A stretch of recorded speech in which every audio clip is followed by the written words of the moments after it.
Hello, everyone. A very warm welcome to our very first session on COVID-19 and systemic risk. Hello to our panelists. Hello to all of you joining online and everyone watching in Matosinhos, Portugal as well. Shame we can't be all together this year, but I think there are certainly lots we can learn from each other today, even remotely.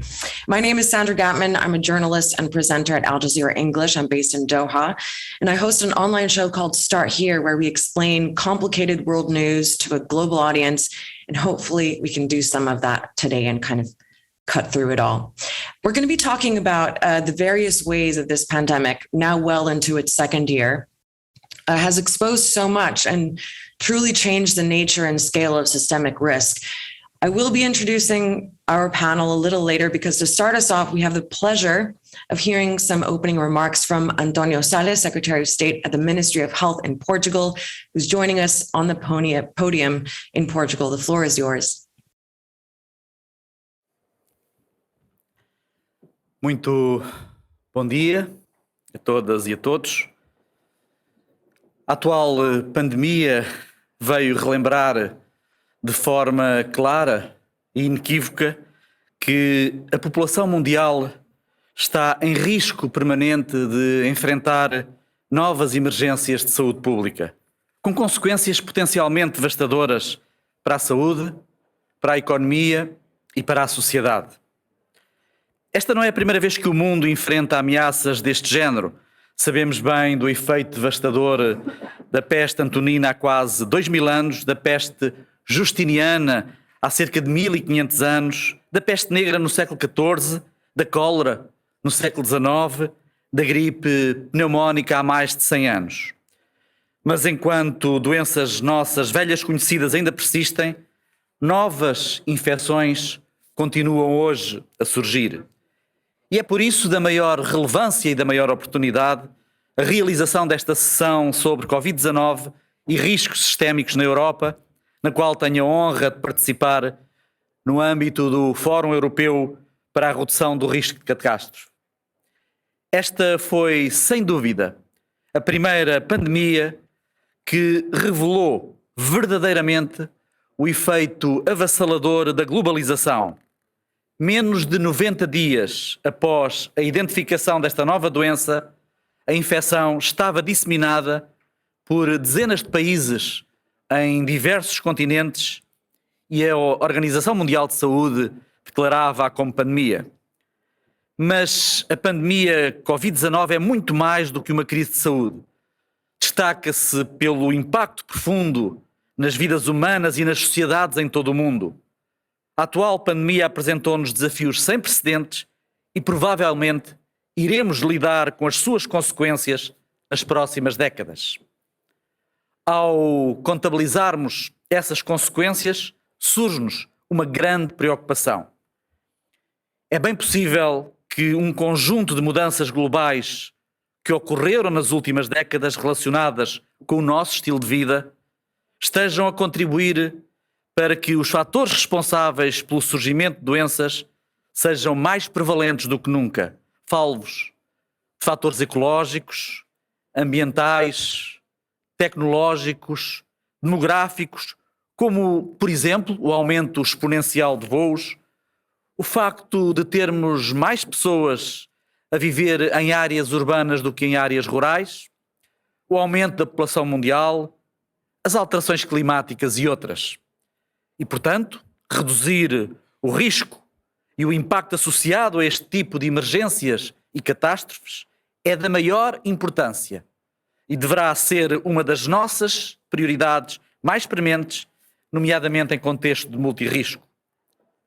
Com base na experiência da pandemia no início deste ano, os membros do Conselho Europeu concordaram em trabalhar para melhorar a coordenação na União Europeia, com vista a garantir uma melhor prevenção, preparação e resposta a futuras emergências de saúde pública. Propuseram assim um quadro de segurança de saúde alterado, com um enquadramento legal mais robusto e abrangente, na qual a União se pudesse preparar e responder às crises de saúde de uma forma mais estruturada e numa abordagem de saúde coordenada de uma só saúde, One Health. porque, como todos também nós sabemos, a saúde humana, a saúde animal e o meio ambiente estão intimamente ligados. E nesta área ainda temos muito a melhorar, sendo fundamental reforçar a colaboração efetiva e oportuna e a complementaridade entre agências e institutos através do aperfeiçoamento da cooperação transdisciplinar e da integração de atividades.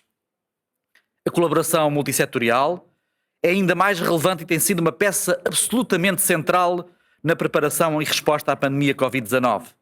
Em Portugal, eu diria que esta foi uma das grandes lições que retiramos da pandemia.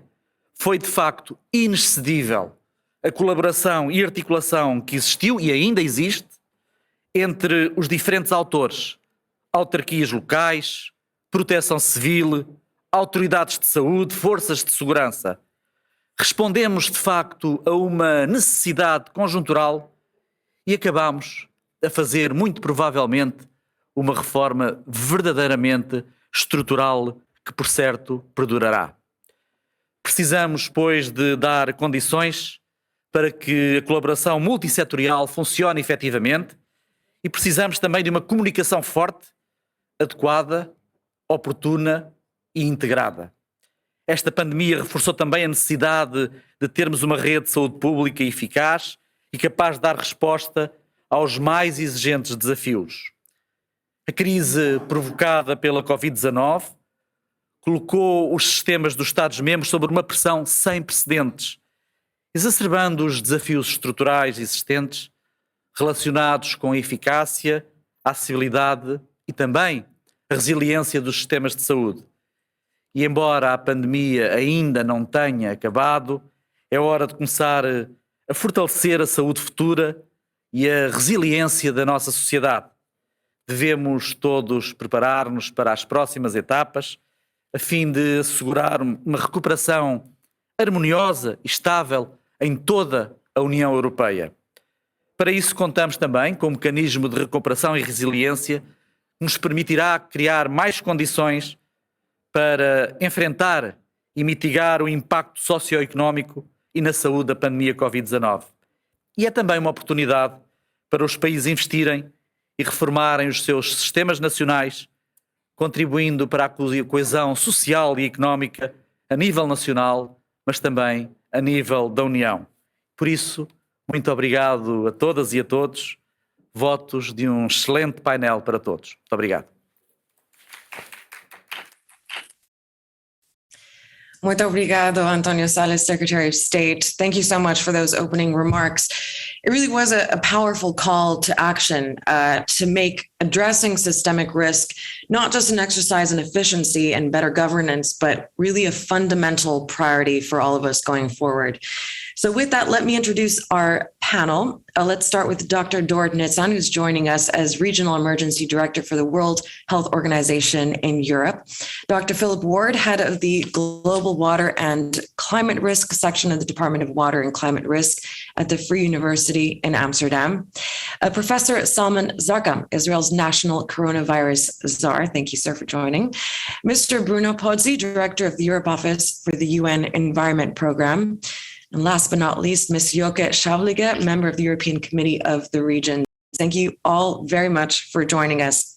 Okay, let's dive right in with our first round of questions. And I think there really are two big themes we want to get through this session. One is sort of a broader stock taking of the observations we've all made and lessons we've learned around COVID-19. Later on, we'll try and pivot to some of the connections to climate change. So with that in mind, let's try to separate as best we can those threads, even though, as we all know, with systemic risk, it's about those threads sort of unraveling at the same time. But let's start with you, Dr. Dorrit, with our first question, which is, why does understanding the nature of systemic risk matter as we continue to respond to the current pandemic, but also prepare for all the future impacts of COVID-19?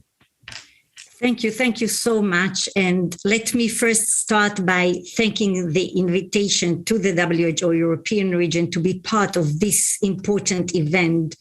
And it is really, we are very grateful to Portugal for hosting it and the it's a good opportunity for us to actually pave the way and work together. We are at the verge. I mean, it's actually next week, we are going to have this special session of the World Health Assembly that will determine if the world will go for another decision or treaty. And I think this is so timely to discuss, and bringing the systemic risks into it is a great addition. So we see that in fact, we believe that the COVID-19 covers the 5 attributes of systemic risks. And in that regards, we can start, one by one. So this pandemic implied interdependencies of sectors with the impact going beyond the health sector, requiring actions from other actors beyond health, increased demand on supplies and equipment and logistics, reduced capacity to provide essential social services, lockdowns, travel restriction, and mobility restrictions, all kind of put lives and livelihood seemingly one against the other. And sometimes this caused lots of tension. We have learned that health is a matter of security and should be integrated in national and global security mechanisms. And for us, it's important. Also, the second issue is that as a transboundary hazard, no sector was protected for COVID-19. It demands multi-sectoral and multi-level command control coordination architectures at international, national, and subnational levels, from research and development and public health and social measures, point of entry, public and private services and enterprises, policy and civil protection forces, schools, academic structures, industry, transport, communication, so many of those. One human front is needed to actually shield humanity from this virus. And we have learned that this transboundary is really meaningful, and we see it now day to day. One global human front is required. Therefore, a better global response that is implemented at all levels and is well coordinated, harmonized, and synchronized might allow us to use the same tools at the same time.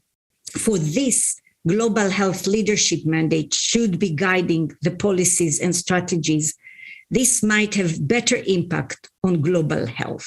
The third point is non-linear developments. The non-linear developments of the experience with this new virus still pose major challenges, where the health sector keeps its constant work to best compile, analyze, understand, and use last scientific evidence and knowledge to better control and prevent and to work beyond the health settings, as I said before. And the tipping point within and beyond the health sectors are clear. We see the economies, we see the politics, we see the resilience capacities, and the One Health kind of weaknesses and gaps in many of our societies. Policy instruments are needed to ensure situation awareness, analysis, and ensuring that everything goes as one in a very clear way.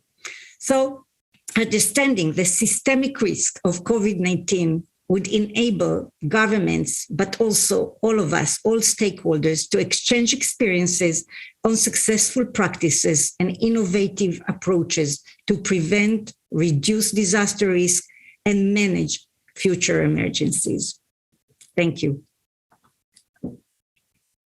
Thank you so much. I want to put the same question to you, Dr. Ward. And you've carried out extensive research in the field. What are your reflections on why understanding the nature of systemic risk has been so key during this pandemic? Yeah, thank you very much, and again also from me, many thanks for the invitation to speak on this panel, and to Portugal for hosting this event. I mean, I agree with a lot of all of the salient points made by Dr. Nitzan just now. Maybe some things which I can add. I think COVID-19 really has laid bare to all of us the fact that the risk is so systemic. I think it's touched in some way or other, more or less, probably everybody's lives over the last 2 years. So we've seen that everything is interconnected, and that this outbreak really has gone from what started as a public health emergency to very quickly emerging that there's systemic impacts really across sectors. Some examples that have been, I think, are really quite shocking examples to me. Schools and education, for example, at the peak of the first wave in 2020, about 90% of school children were unable to attend school globally. I mean, that's a shocking amount. Tourism, I didn't know this, but tourism supports about 1 in 10 jobs and provides livelihoods for millions more people. And we know that in many regions, the tourism industry was really decimated over the last years, and still is in many places. More broadly, estimates that up to 10 trillion euros of output could be lost by the end of 21. And more than that, we see these systemic dependencies, I think, between disasters and sustainable development as well. Some more figures, COVID may have pushed more than 100 million people into extreme poverty.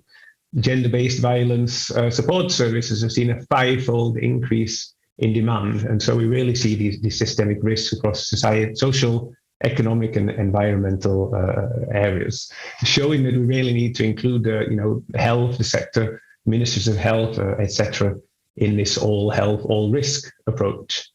Now, I'm a professor of natural hazard risks, mainly coming from the hydrological field myself, so flood risks, drought risks, but also moving out more into the other natural hazards, seismology, volcanology, etc.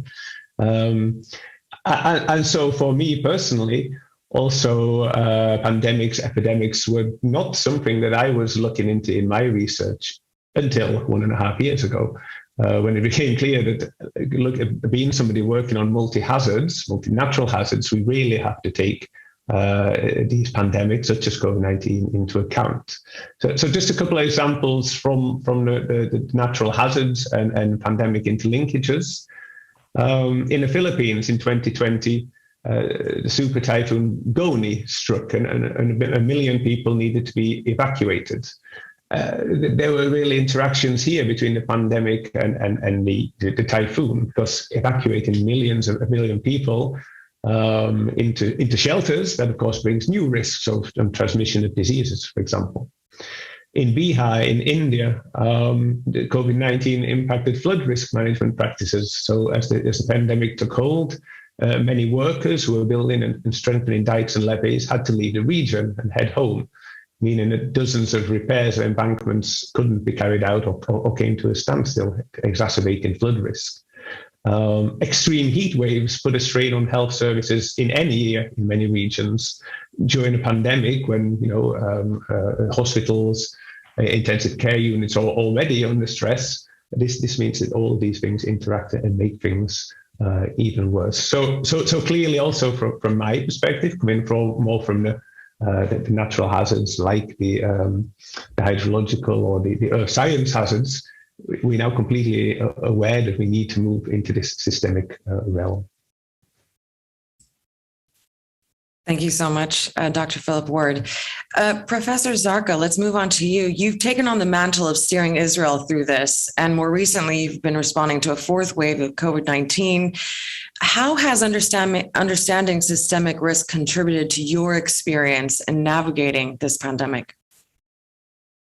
So thank you, Sandra. Good afternoon and shalom from Israel.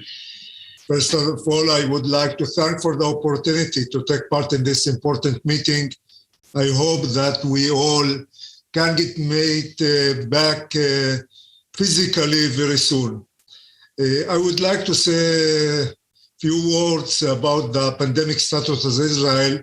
As you mentioned, Sandra, we hope that we are on our way out of the 4th wave that was started in July.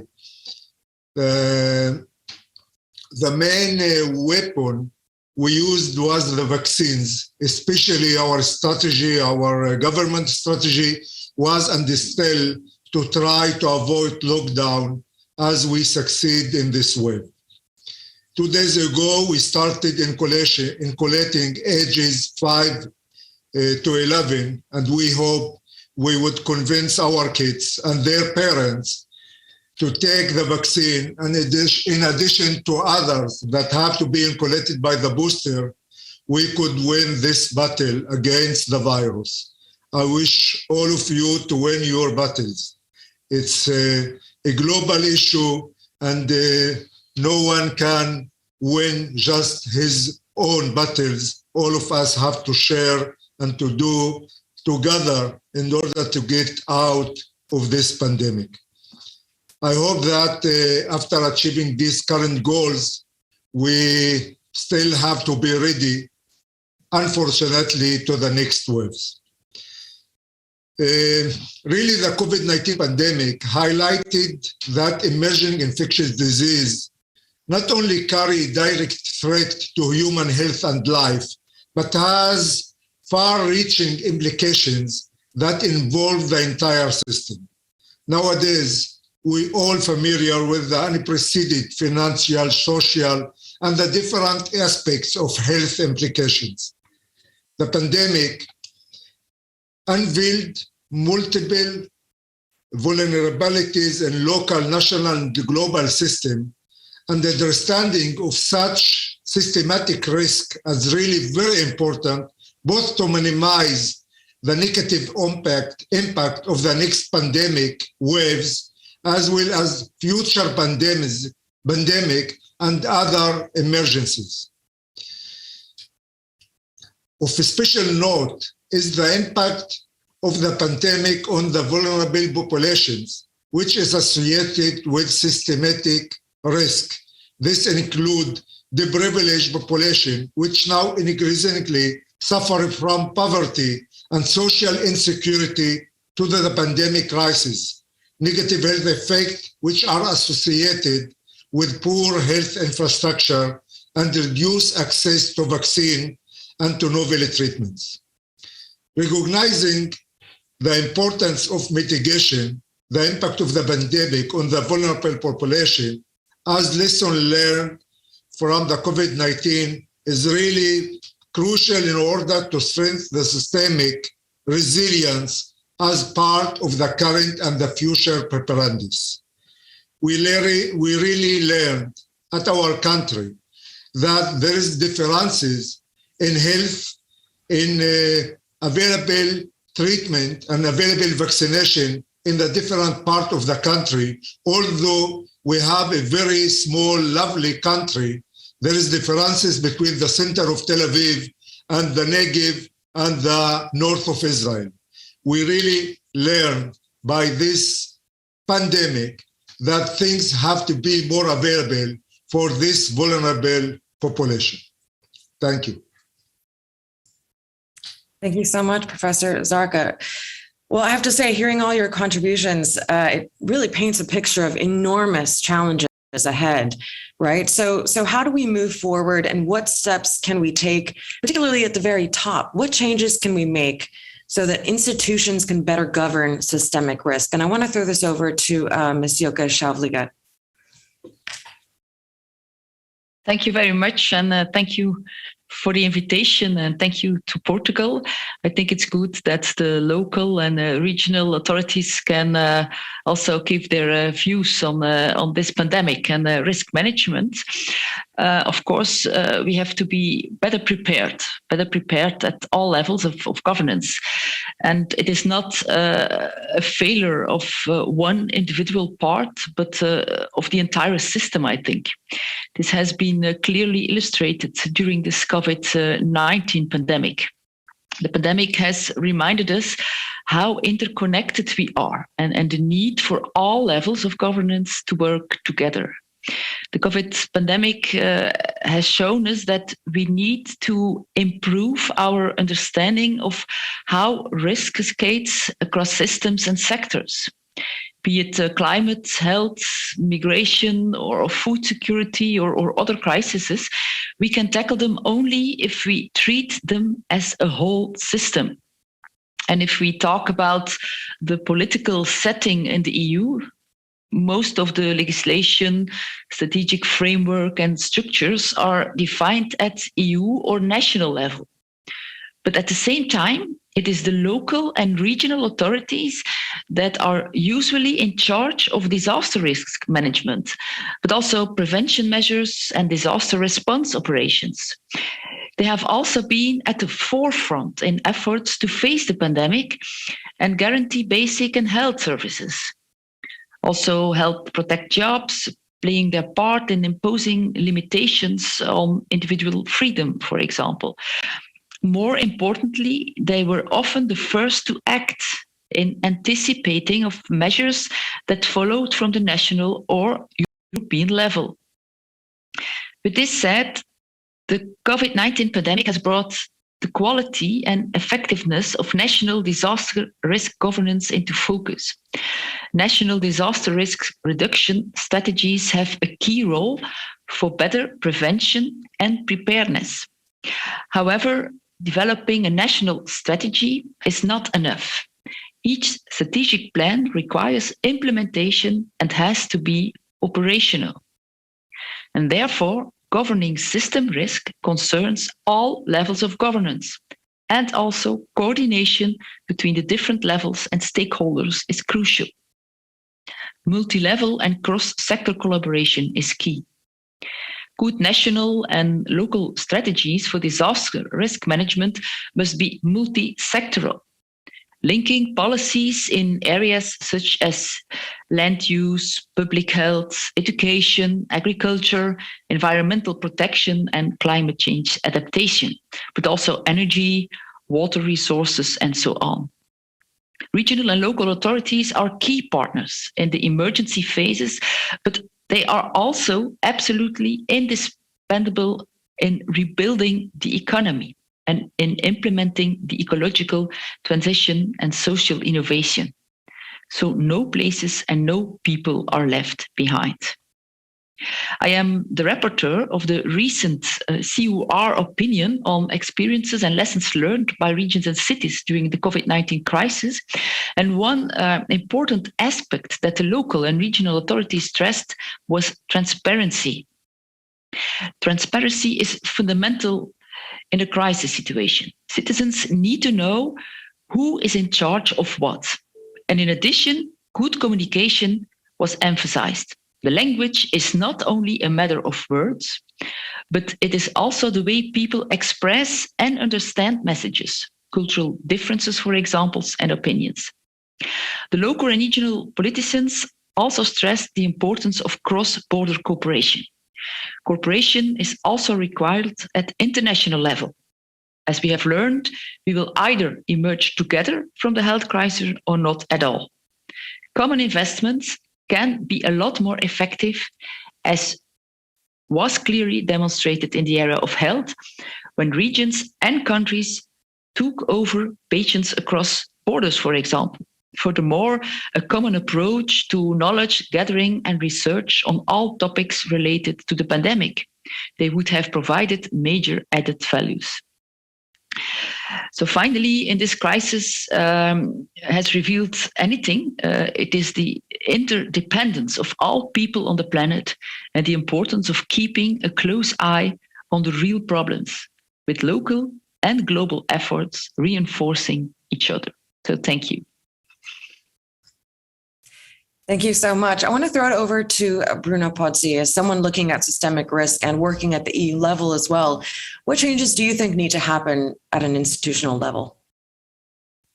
Thanks a lot, Sandra. And let me build on what Joke has said. I think from the structural and interdependency angle that was taken to come to the interlinkages between all the crises. And when it comes to the environment, which is the field we specialize in at the UN Environment Programme, we say that there is a triple planetary crisis, pollution, climate change, and biodiversity loss.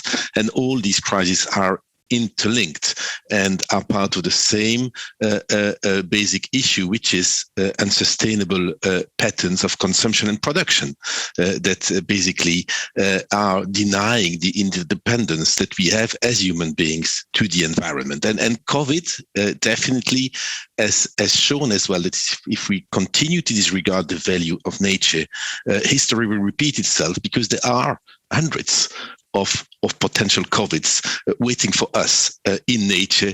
And the more we infringe on nature, the less we respect nature, the more we take risks of getting new pandemics. So if we continue on a business as usual with our relation with nature, if we continue with the ways we source and grow food, trade and consume animals, and alter environments, we will just face further pandemics. And climate change, which is the crisis of the century as well, is a risk multiplier in this context. And we need to address this threat in the way that Joke has explained. The reality, however, is that we're not there yet, and we're not on the right path, even after Glasgow. Prior to the COP26, UNEP has published its emission gap report that showed that at current levels, we are going on a 2.7 degrees global temperature rise by the end of the century if we do not act.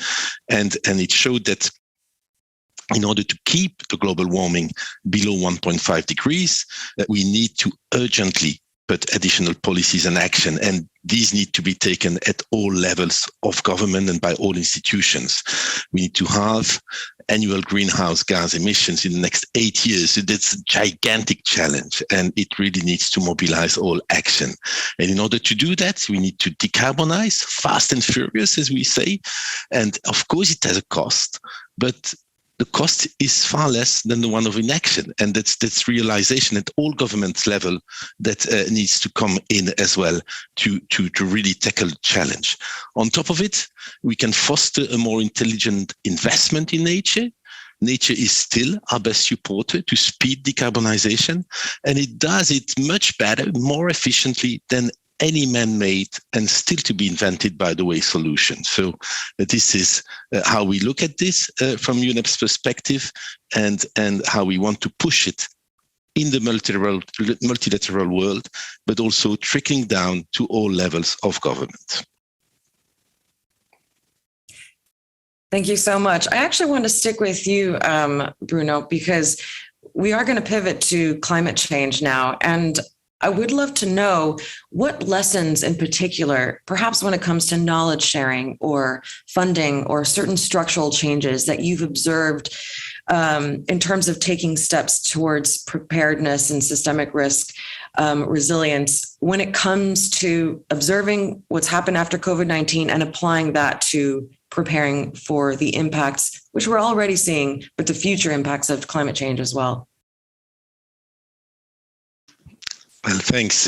Indeed, as I've said, we learn a lot from COVID, and we learn a lot about our relation with nature, and now we must restore it. We've been at war with nature. We must make peace with nature now, and that means to invest a lot into nature and in addressing this triple planetary crisis. A lot of commitments have been made in Glasgow. I was mentioning this, but still we see that the funding which is available notably for countries to adapt to climate change is still behind schedule. And while COP26 has maintained the 1.5 degree target of the Paris Agreement on life support somehow, we also know that some climate impacts are already irreversible, and they highlight the urgent need to adapt. So the relationship between environmental degradation on one side, a changing climate, and the emergence of new diseases like the pandemic show the complexity and the intensity of the common action that is ahead of us. What we know as well is with climate change, we will have warmer temperatures. This will increase the incidence of disease. Transmitters population will survive harsh winters, and infection species, infectious species, will be more present in the environment. This will have impact not only on zoonotic disease, but also on food production, economic insecurity, and other problems.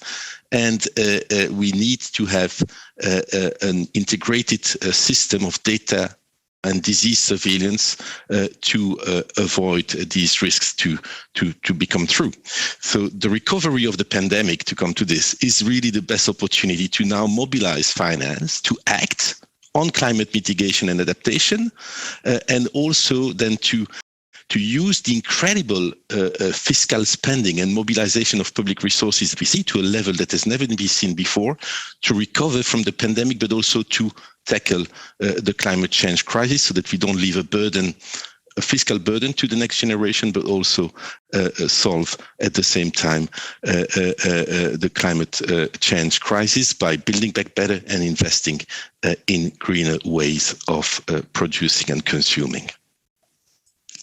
Thank you so much, Bruno. I was interested in a point that you raised earlier, Joka, about transparency. You know, when we looked at the response with COVID-19, it was a huge issue. There was huge amounts of money being mobilized. There were quite, you know, like it or not, intrusive mandates being imposed on massive populations. And the same is going to be true in our response to climate change. Is that something we can mitigate for? And what other lessons do you think we can sort of apply in our preparation for extreme weather events? Yes, thank you. I think that the pandemic was not entirely unexpected. There have been warnings of a kind of pandemic, but this crisis has exposed that the global community, as well as the EU and its member states, they were underprepared. They were underprepared for it, and they have not invested enough in disaster risk reduction, especially with regard to biological hazards and pandemic risks. At the outset of the pandemic, we saw diverging and often mistaken policy responses. As a consequence, the impact of COVID-19 have been catastrophic, not only for health and well-being, but also for economy, social cohesion, education. And we now have an opportunity to create the conditions that encourage investments in a healthy population and planet, with resourced and innovative healthcare, social care, but also environmental protection and related systems, with the overall objective to make it green, resilient recovery that helps to prevent new risks. In other words, we need to strengthen our resilience. Resilience is about anticipating, planning, and reducing disaster risk to effectively protect persons, communities, and countries, their livelihoods, health, cultural heritage, socioeconomic assets, and ecosystems. There is growing evidence of the increased intensity of frequency and climate-related extreme events. While learning from the COVID-19 pandemic, it is critical that disasters are seen from the point of view of reducing risks and building resilience, rather than just a response to a one-off disaster event. We experience more frequent heat waves, droughts, forest fires, floods, and this trend will most likely continue to intensify. There is a clear need to ramp up prevention, preparedness, and response combined with climate adaptation and green transition efforts. In several opinions that the Committee of the Regions has called for greater synergies between networks aimed at addressing climate change and those dealing with disaster resilience, and emphasized the need to strengthen that link and integration between strategic for disaster risk management, climate adaptation, and biodiversity. So in this context, climate action should have more focus on mitigation, the risks of disasters, and building a more disaster resilient Europe. And that through a stronger territorial, local-led, place-based, and multi-level governance approach. it has also drawn attention to cross-border threats and disasters affecting regions in several EU member states. So they call for closer cooperation between neighboring regions to ensure that preventive efforts are shared and response activities are coordinated. Some examples of best practices in cross-border cooperation are, first of all, joint practical exercises to ensure a common approach, mutual understanding, and the same level of preparedness. But secondly, for example, sharing of standardization information, exchange of best practices, learning from the initiatives, methods, and tools of neighboring regions.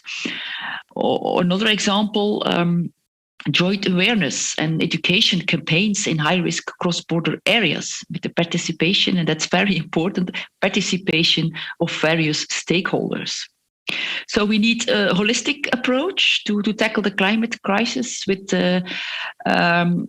integration of disaster risk management into other policy areas. It was said already, I think about health, land use, urban planning, infrastructure, and so on.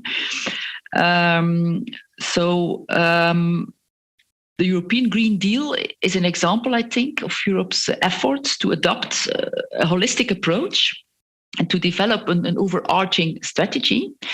And in this context, I think it's good to know that the Committee of the Regions has launched a Green Deal Going Local campaign to showcase and accelerate the uptake of best practices and also commitments of local and regional authorities on climate adaptation. What's also important, that is data. In order to make well-informed decisions, we need data.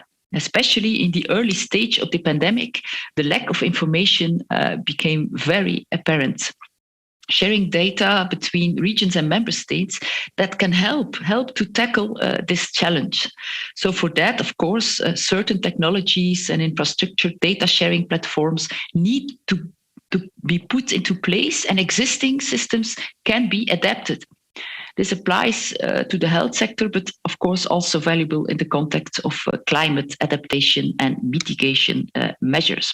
Last but not least, often policy is made from the perspective of cities and urban areas, and it is not necessarily well adapted to the different context, needs and opportunities of rural areas. So it makes sense to a certain extent, as with over 75% of citizens now living in urban areas across Europe, cities and regions are more than ever on the front line when a disaster strikes. But at the same time, rural areas are central as regards to environmental, landscape, and protection of biodiversity. Thank you. Thank you so much. And Dr. Philip Ward, this was really your area of expertise, and I saw you nodding away there. What kind of best practices and lessons have you drawn from this global response when you're applying it to multi-hazards in the natural environment? Yeah, thank you. And I was struck there and nodding, I think, with one of your remarks in Yoka about adapting existing systems that can be adapted for different kinds of hazards. One of the examples that I wanted to raise there was, which I think it's a really great example of increasing resilience, preventative measures, combining the response to this pandemic, but also with natural hazards, climate change. It's something I heard of in Nepal. In Nepal, where there's quite a good system actually of early warnings for floods, both for the floods that are faced in the current conditions, but also acknowledging that floods may become more intense in the future. That there were early warning systems which often disseminate warnings of floods by mobile phones. And these systems were actually adopted during the pandemic to provide people with advice and information about COVID-19. How to reduce the risk of catching and spreading it, what restrictions were in place, and what that meant for their daily lives, etc. So I think that's a nice example of really adapting these existing systems. And also, I think it shows the importance from a multi-disaster, multi-risk perspective of really developing these multi-hazard early warning systems. And indeed, this is something which is really strongly stated in the Sendai framework. So that's something which I think a lot of attention needs to be placed on going forward. Something else which has struck me also just from my personal life during COVID is, and it linked back again to these local communities, I think, is just a lot of the importance of informal support networks. For example, in my own community, where you see that people are really checking in with their neighbors to see how they are getting on physically, mentally, during lockdown periods, etc., or doing simple tasks like buying groceries for each other when you're in lockdown or quarantine situation. So I think really looking at how we can stimulate these local initiatives, learn from these local initiatives, and perhaps also use local authorities, as Joke mentioned, to also try to replicate good practices. I think that's something which is important. Maybe one more thing I would like to mention is that we still have a long way to go, obviously. There still is a lot of work going on in disaster risk reduction, climate adaptation, within silos, single hazard silos, single discipline silos. Recently, we started a new project, an EU project, Myriad EU, and that will last for the next 4 years. It's funded by the European Commission in the Horizon 2020 framework. And what we want to do there is to develop a harmonized framework for multi-hazard, multi-sector risk management. And really our aim, it's a big aim, but our aim is that by the end of this project, we'll be able to work together with policy and decision makers in the EU to develop forward-looking disaster risk management pathways that actually look at trade-offs or synergies of between various strategies, right? So some measures you might take might have positive impacts for one hazard, for one sector, but negative for others, and to make tools that would actually make that explicit so that we can make decisions with that understanding, but also looking across hazards and scales. So we're doing that in 5 pilot regions within Europe, where we'll be working together really with local decision-making authorities to try to come up with these future pathways. And I think what we want to do differently to a more, let's say, typical risk assessment, where in a typical risk assessment, we might say, well, what's the risk of a given sector to a given hazard, let's say a flood, for example. What we want to do is we want to look at what kind of risk reduction pathways are available to develop a sustainable future in a given region. And a pathways that really account for trade-offs and synergies and interactions between hazards, between sectors, between different policy institutions. So really looking at those interactions. Thank you. Thank you so much. I want to throw it over to Professor Zarqa in Israel. And obviously, you're dealing with an active disaster at the moment. But I wonder what conversations, if any, you are having, following this theme of drawing lessons from COVID-19 and applying them to climate change related disasters. What kind of conversations you might be having with departments across the Israeli government to do with environment and natural disaster planning as you look towards the future, as you foresee other epidemics and other natural disasters, and how to work more closely together to prepare?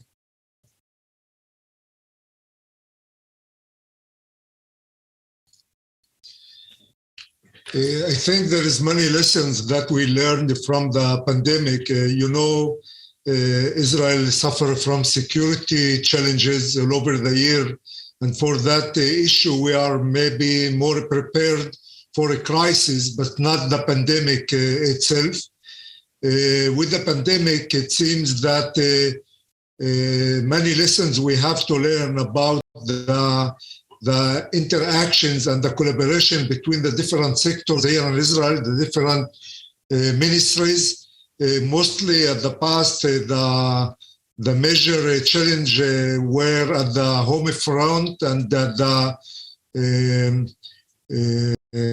Ministry of Defense and less at the Ministry of Health.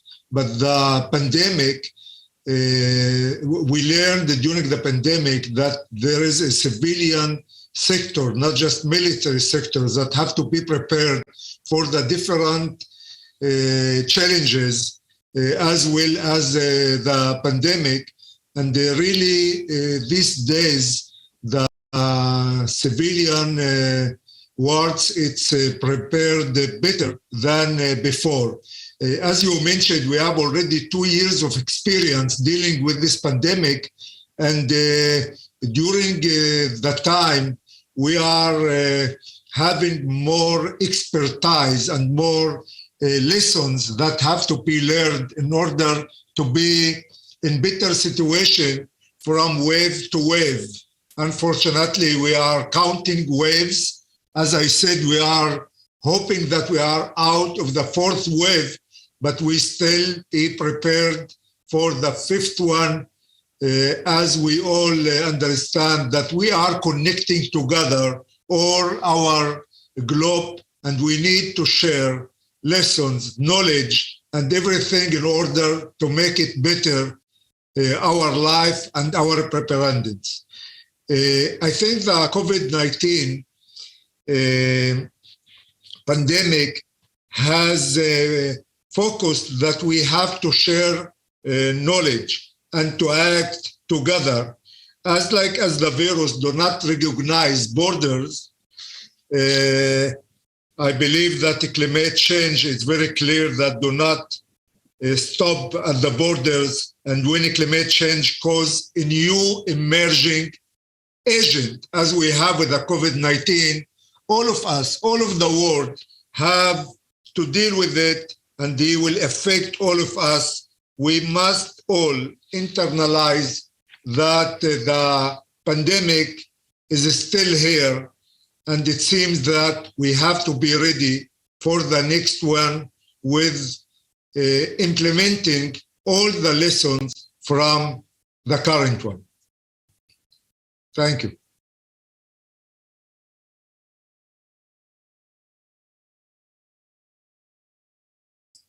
Apologies. Thank you, Professor. We have a question coming in from the audience. Before I get to that, I would like to just allow Dr. Nitsan to step in. And here's a question from myself, actually.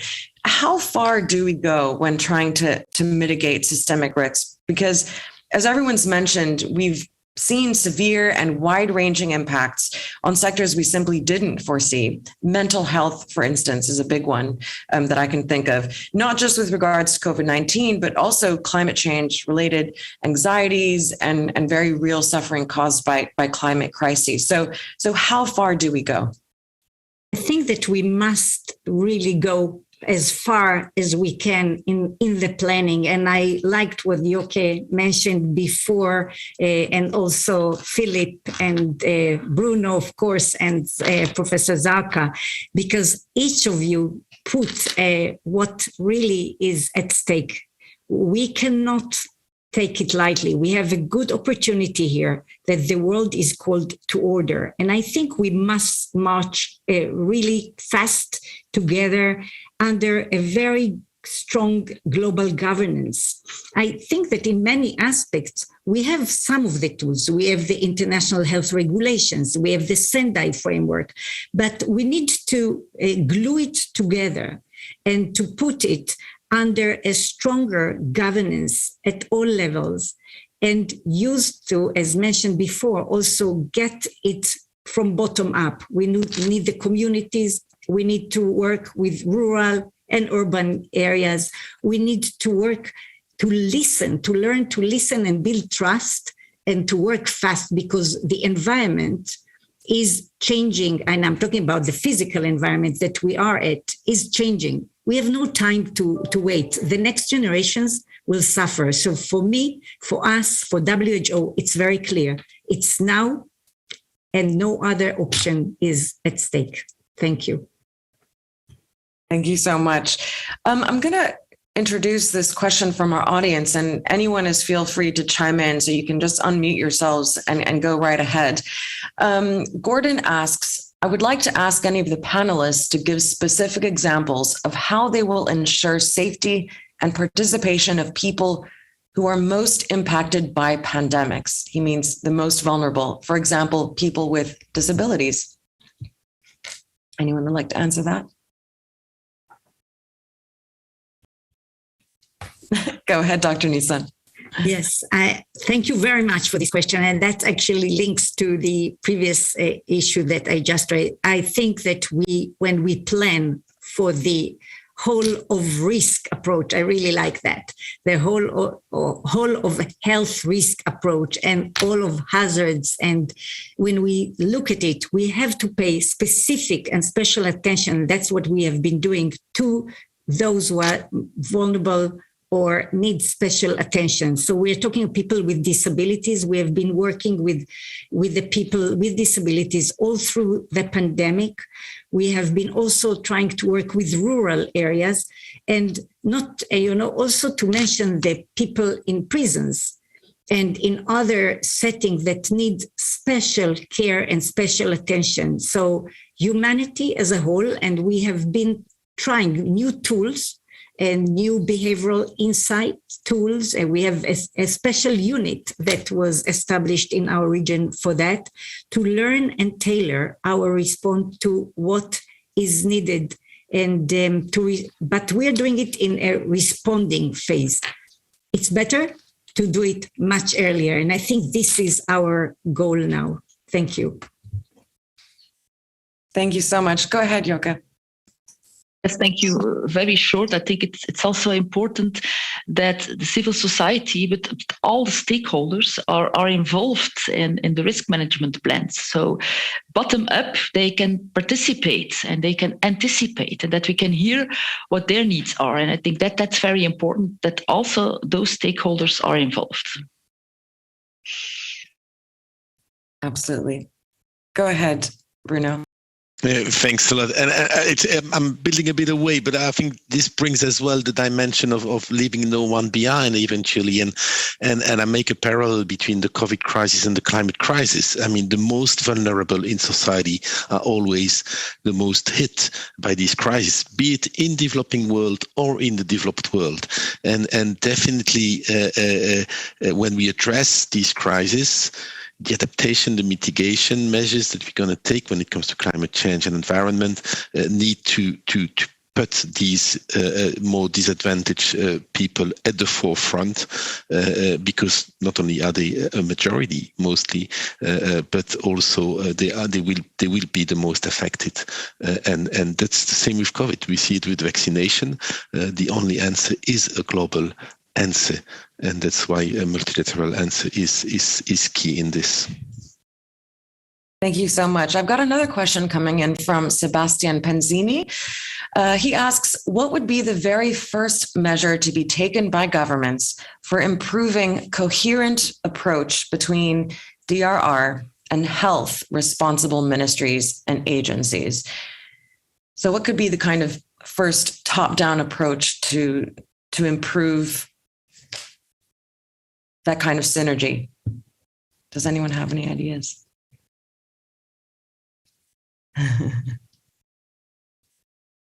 Go ahead, Dr. Nisan.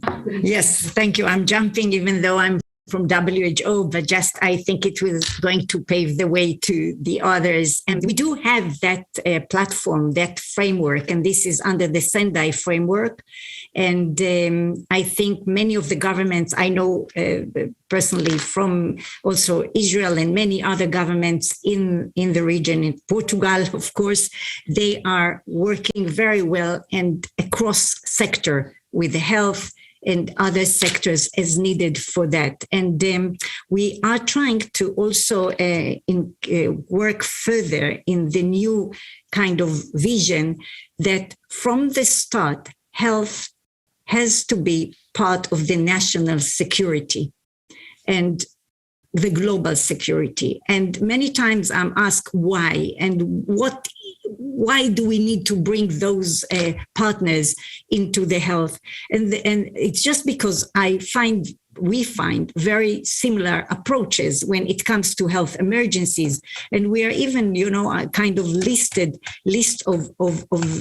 words that can be used from the armed forces. We have Professor Zaka, who we know from the past. So it's like security, fight against, one front, command control coordination, operational support and logistics, interaction reviews, weapon, battle, win, all these words. and the need to harness a full response. I think that calls for a whole of government and whole of society approach. We are working on this, and it's very important to continue. Thank you. Professor Zarka, you want to jump in? Go ahead. Yeah. In Israel, we have a governmental COVID-19 cabinet that every 2 weeks, 3 weeks, gather together with the different ministries in order to deal with the different aspects of the pandemic. I am, as the COVID-19 Tsar at Israel, I'm not just dealing with healthy or with the medical aspects, although with the other aspects as well. Regarding your first question, we have here at the COVID-19 command, we have different departments dealing with different parts of our community. We have an Orthodox community, an Arab community, and we have we're trying to be more accurate and very tolerated to the different aspects of the pandemic with the different ministries, as well with the different traditions and languages and other way of life. Thank you. Thank you. Well, that certainly seems like an example to follow. Thank you so much. I'm afraid we're going to have to wrap up. That's all the time we have for today. But thank you all so much for your contributions, for taking part in this panel. I certainly have learned a lot about just how increasingly complex this exercise of assessing and preparing for systemic risk is becoming. These are twin threats.